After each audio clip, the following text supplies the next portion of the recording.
В Євангелії від Іоанна написані слова: «Пізнайте правду, і правда визволить вас». Це дійсна істина, адже незнання правди, незнання власної історії перетворює нас на рабів. Так сталося, що в грудні 1917 року російський уряд оголосив Україні ультиматум, який об'єктивно українці не могли і не хотіли виконувати. І вже тоді, за лічені дні, були окуповані Харків, були окуповані східні терени України, збурені війська колишньої армії Російської імперії, які стояли на Вінниччині і Хмельниччині, теж рушили на Київ. Основні російські війська, які рухалися з Чернігівщини, перейшли кордон на Чернігівщині, вдарили по наших гарнізонах в Конотопі і в Бахмуті. Бахмутський гарнізон відійшов до Крутів, і це ви всі знаєте, де об'єднався з підмогою з Києва і тріумфально, не як нас навчили в школі трагічно, а тріумфально затримав просування російських військ на 4 дні. І уявіть собі, не було ніяких 300 мучнів українців, які загинули під Крутами. Так дійсно, було з нашої сторони 46 жертв під Крутами. І в той самий час близько 1000 зі сторони москалів. Москалів настільки потужно вдарили під Крутами, що вони ще 4 дні стояли на Крутах і не просувались далі на Київ. Але в цей самий час у Києві здіймають гібридне повстання агенти, і так, як ми з вами зараз би сказали, диверсійно-розвідувальні групи. І тиждень наші війська в самісінькому центрі Києва, на Подолі, Деміївці, на Арсеналі, на вокзалі центральному, в центральних залізничних майстернях придушували повстання російських агентів. Скажу, що коли було придушене повстання, Симон Петлюра, лідер тоді такої військової формації, яка називалась Гайдамацький кіш Слобідської України, заборонив розстрілювати українських робітників, тому що він сказав, це наші українці, які не знають правди, які були загітовані і намовлені російськими агентами. Але після придушення цього гібридного повстання ворог таки окупував Київ. І всі, хто ще міг воювати, відступають з Києва по Житомирській трасі сучасній сюди в Гнатівку.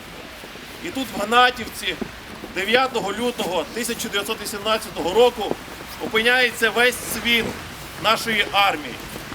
Всі ті, хто хотів щиро боротися за Україну. І тут міністр військових справ Олександр Жуківський говорить просто: хто хоче, ідіть додому, нам не потрібен баласт. Хто хоче воювати, беріть зброю і виганяйте москалів з України.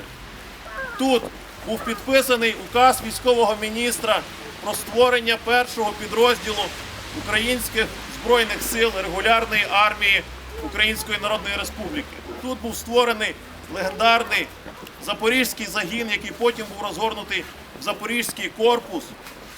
Потім вони брали участь у боротьбі за Житомир і Коростень. Із Житомира і Коростеня почався похід на визволення Києва. В той самий час ці події відбувалися одночасно.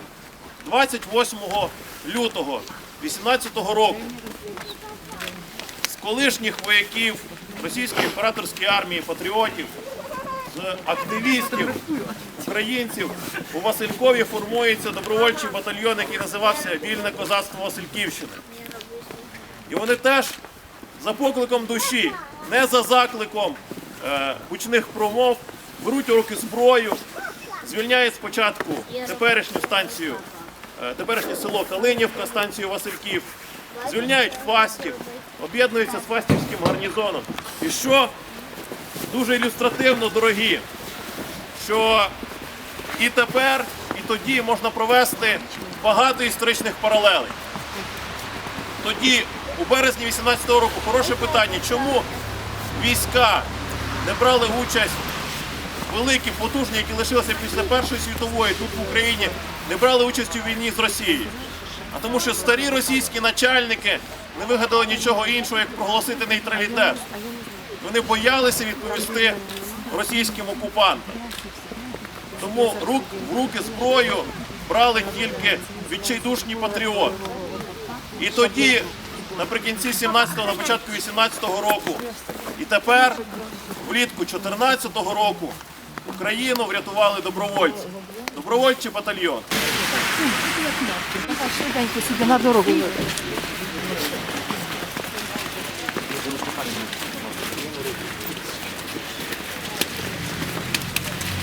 Сильно не спішіть.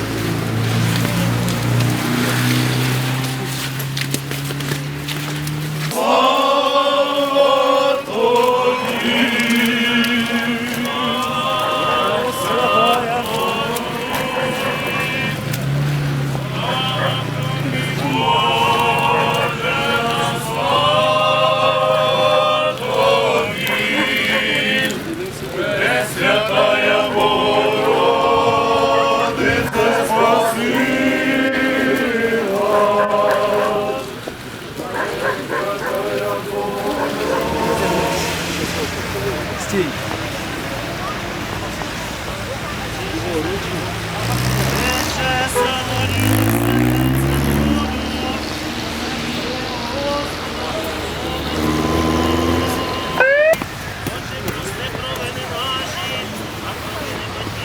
До сальви.